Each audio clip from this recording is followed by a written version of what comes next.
금지된 열정 조선의 밤을 불태운 그림자. 바람은 차가웠고 한양의 겨울은 유난히 매서웠다. 정갈한 기와집들이 겹겹이 늘어선 북촌의 한 고택, 그 안에서 서연은 22살의 나이에 이미 삶의 모든 빛을 잃은 듯했다. 그녀는 명문가의 대감댁 셋째 며느리였으나 혼인한 지 3년 만에 병약한 남편을 잃고 청산과부가 되었다.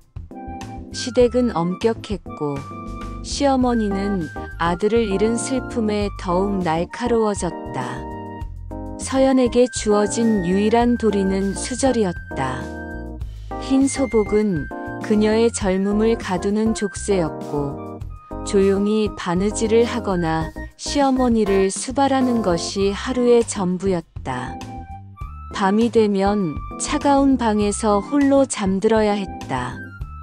텅 빈 방, 차가운 이불 속에서 그녀의 젊은 육신은 설명할 수 없는 갈증에 시달렸다. 그녀는 죄책감에 시달리면서도 때로는 꿈속에서조차 남편이 아닌 다른 사내의 그림자를 좇는 자신을 발견하곤 했다. 그럴 때마다 아침이 되면 깊은 수치심과 함께 더욱 엄격하게 자신을 다잡았다. 그러나 억눌린 욕망은 더욱 깊은 곳에서 꿈틀거렸다. 그녀의 눈빛은 겉으로는 고요했으나 그 안에는 꺼지지 않는 불꽃이 숨어 있었다. 운명의 그림자 제욱의 등장.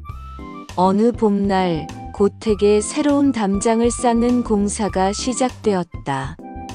공사를 책임진 이는 제욱이라는 젊은 목수였다. 그는 28살 다부진 체격에 그을린 피부 그리고 거친 일꾼의 옷차림 속에서도 감출 수 없는 강렬한 눈빛을 지니고 있었다.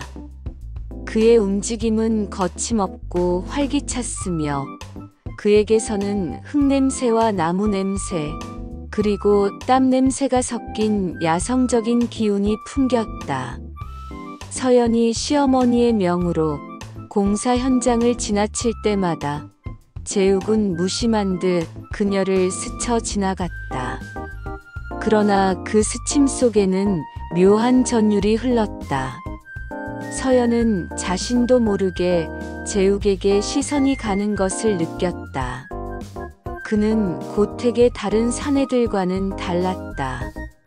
예의 바르고 조용하지만 그 안에 억누를 수 없는 생명력이 느껴졌다. 그의 땀방울이 햇빛에 반짝일 때마다 서연의 심장은 알 수 없는 속도로 뛰었다. 그녀는 그를 피하려 애썼지만 시어머니의 명으로 공사 진행 상황을 살피러 나가야 할 때마다 그와 마주칠 수밖에 없었다. 어느 날 제욱이 무거운 나무 기둥을 옮기다 발을 헛디뎌 쓰러질 뻔했다. 서연은 저도 모르게 조심하시오 하고 외쳤고 제욱은 순간 그녀를 돌아보았다. 그의 눈빛은 깊고 강렬했으며 그 짧은 시선 속에서 서연은 자신도 모르는 사이에 갇혀있던 욕망의 문이 활짝 열리는 것을 느꼈다.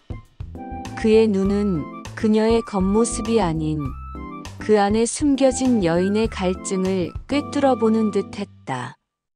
그날 밤 서연은 잠 못 이루고 뒤척였다. 제욱의 강렬한 눈빛이 자꾸만 아른거렸다. 그녀는 죄책감에 시달리면서도 동시에 난생 처음 느껴보는 뜨거운 감정에 휩싸였다. 이것은 죄악이다. 나는 정절을 지켜야 할 과부의 몸이다. 수백 번을 되뇌었지만 그녀의 마음은 이미 제욱에게로 향하고 있었다. 금지된 불꽃 은밀한 만남. 며칠 후 서연은 시어머니의 명으로 공사 현장에 나갔다. 재욱은 홀로 남아 늦게까지 작업을 하고 있었다. 그는 땀으로 젖은 옷을 벗어던지고 상체를 드러낸 채 나무를 다듬고 있었다. 그의 다부진 어깨와 팔 근육이 등불 아래 선명하게 드러났다. 서연은 숨을 멈추고 그를 바라보았다. 그때 재욱이 그녀를 발견하고는 놀란 표정으로 옷을 주워 입으려 했다. 아, 마님. 죄송합니다. 제가 미처. 서연은 손을 들어 그를 제지했다. 아니요, 괜찮소. 그저 늦게까지 고생이 많구려. 재욱은 그녀의 눈빛에서 묘한 떨림을 읽었다. 그는 조심스럽게 그녀에게 다가갔다. 마님께서 이 밤중에 어인 일이십니까? 혹 불편하신 곳이라도 있으신지요? 서연은 얼굴을 붉히며 고개를 숙였다. 그저 잠이 오지 않아 마당을 거닐다 불빛을 보고. 재욱은 그녀의 불안한 눈빛을 읽었다. 그는 조용히 그녀의 손을 잡았다. 그의 손은 거칠었지만 그 어떤 위로보다 따뜻했다. 서연은 거부할 수 없는 안도감과 함께 전신을 휘감는 뜨거운 전율을 느꼈다. 그 손길은 그녀의 얼어붙은 마음에 작은 불씨를 지폈다. 그날 밤 두 사람은 밤늦도록 이야기를 나누었다.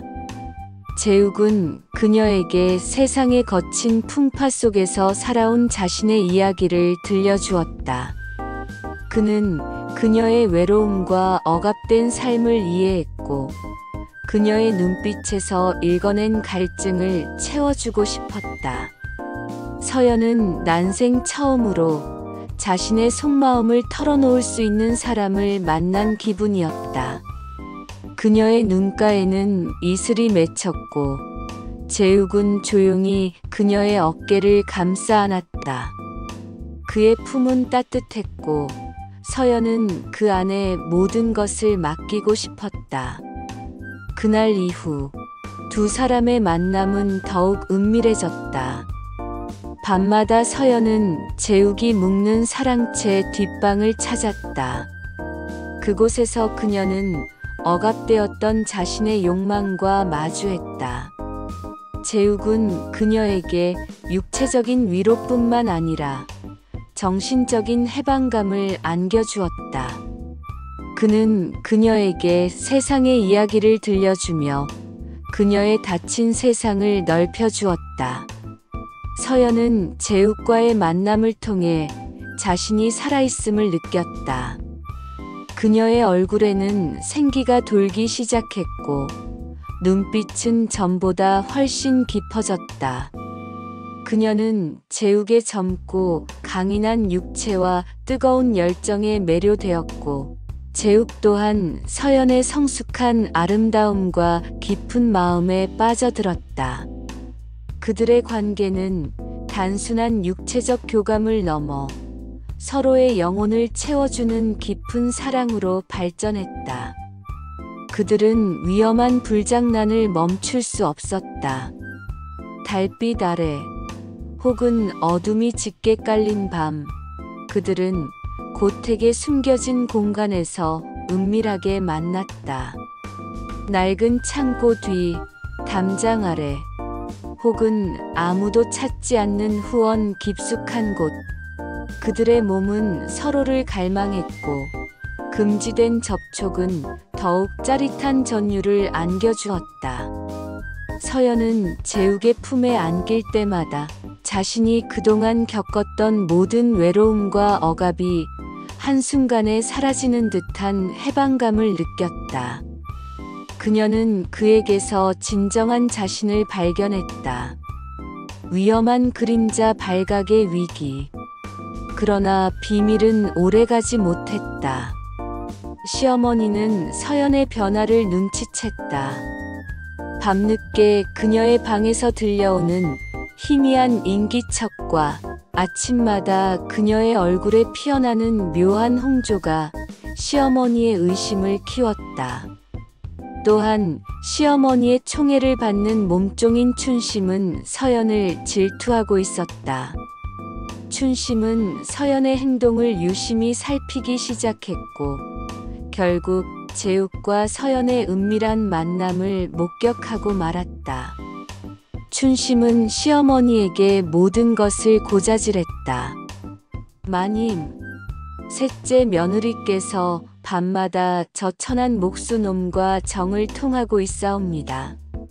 제가 두 눈으로 똑똑히 보았사옵니다. 시어머니의 분노는 하늘을 찔렀다.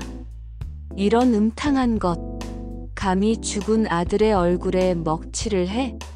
내가 어찌 열려라 불릴 수 있느냐. 당장 이 집에서 나가거라.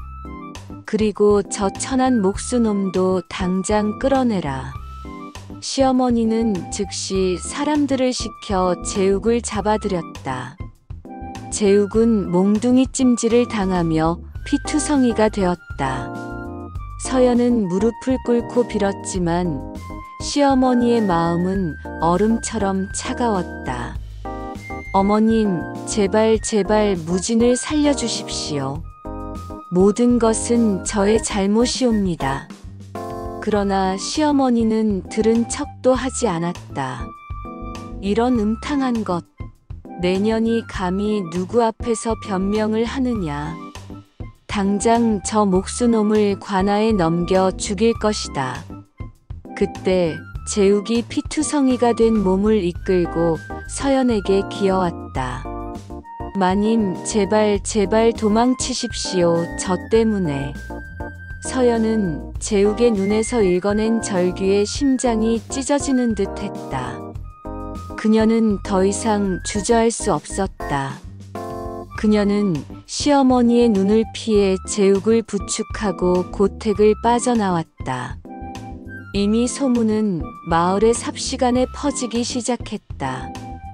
과부의 정절은 조선 사회에서 가장 중요한 덕목 중 하나였고 이를 어긴 서연은 마을 사람들의 손가락질을 받게 되었다. 대감댁 며느리가 목수놈과 놀아났다. 는 소문은 들불처럼 번져나갔다. 파멸의 서막 도망자의 길. 결국 서연은 시댁에서 쫓겨났다. 갈 곳 없는 그녀는 재욱과 함께 도망치듯 한양을 떠났다. 두 사람은 멀리 떨어진 작은 산골 마을에 정착했다.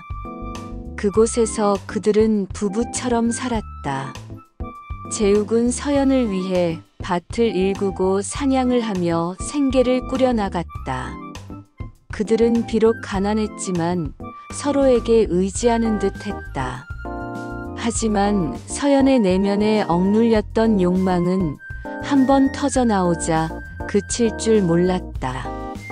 재욱의 건강한 몸도 그녀를 향한 순수한 사랑도 그녀의 끓어오르는 갈증을 완전히 해소시키지 못했다.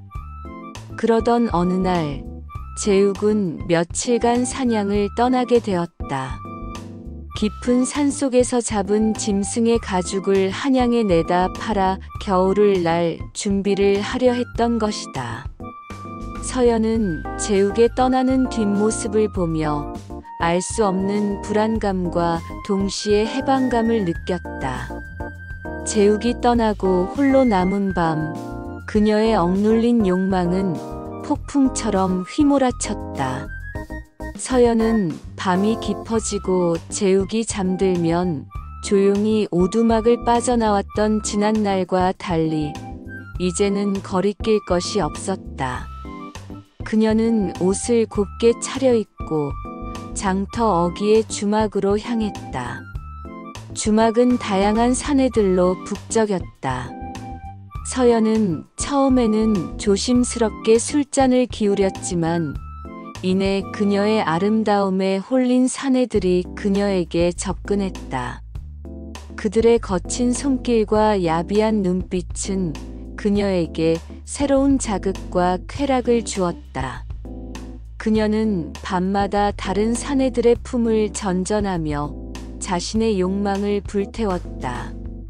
그러다 서연은 우연히 주사위 도박에 손을 댔다. 처음에는 호기심에 시작했지만 이내 짜릿한 승부욕과 쾌락에 빠져들었다. 그녀는 도박으로 꽤 큰 돈을 땄지만 그것은 파멸의 시작이었다.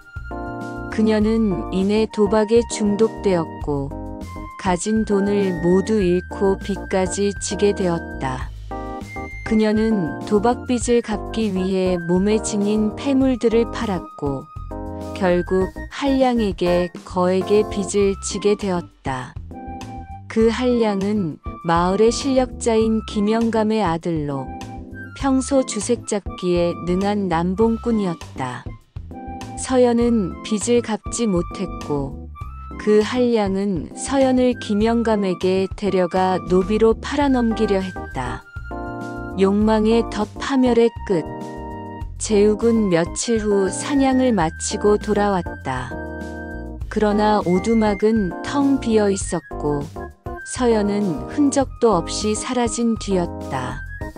제욱은 마을 사람들을 통해 서연이 도박빚에 묶여 노비로 팔려갔다는 소식을 듣고 충격에 휩싸였다. 그의 눈에는 배신감과 절망, 그리고 분노가 교차했다. 그는 서연의 배신에 깊은 상처를 입었고 그의 마음속에 있던 순수한 사랑은 증오와 광기로 변해갔다. 제욱은 서연을 찾아 김영감의 집으로 향했다. 그는 이미 술과 분노에 찌들어 제정신이 아니었다. 제욱은 김영감에게 서연을 풀어달라고 빌었지만 김영감은 비웃으며 제욱을 내쫓았다. 제욱은 결국 김영감을 살해하고 서연을 구하려 했으나 관아에 잡혀 옥에 갇히는 신세가 되었다. 서연은 제욱의 소식을 듣고도 아무런 반응을 보이지 않았다. 그녀는 이미 자신의 육체적인 쾌락에 중독되어 있었고 제욱의 희생은 그녀에게 아무런 의미도 없었다. 결국 제욱은 역적의 죄를 쓰고 참수당했다. 서연은 그저 김영감의 노비로 살며 육체적인 쾌락을 좇는 삶을 이어갔다. 그녀의 아름다움은 시간이 지날수록 시들었고 그녀를 찾던 사내들의 발길도 끊겼다. 그녀는 결국 폐인이 되어 아무도 찾지 않는 곳에서 쓸쓸히 죽음을 맞았다. 그녀의 삶은 금지된 사랑에서 시작되었지만 걷잡을 수 없는 욕망의 덫에 걸려 모든 것을 잃고 비참하게 끝을 맺었다. 그녀의 이야기는 조선의 밤을 뜨겁게 불태웠지만 그 불꽃은 결국 모든 것을 재로 만들고 사라진 파멸의 기록으로 남았다.